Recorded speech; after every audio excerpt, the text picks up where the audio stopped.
right now and see who's using video and who's not. Now, if you're in a niche which is not using video, just making videos on YouTube is going to help you stand out from the crowd.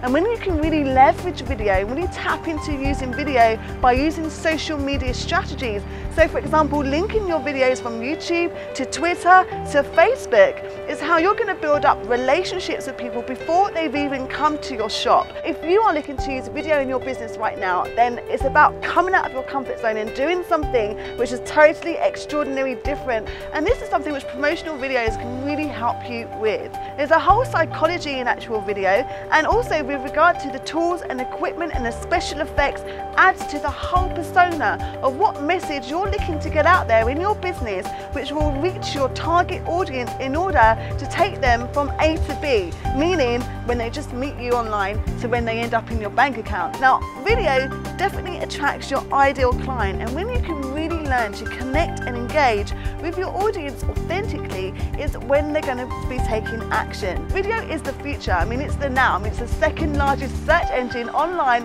right now.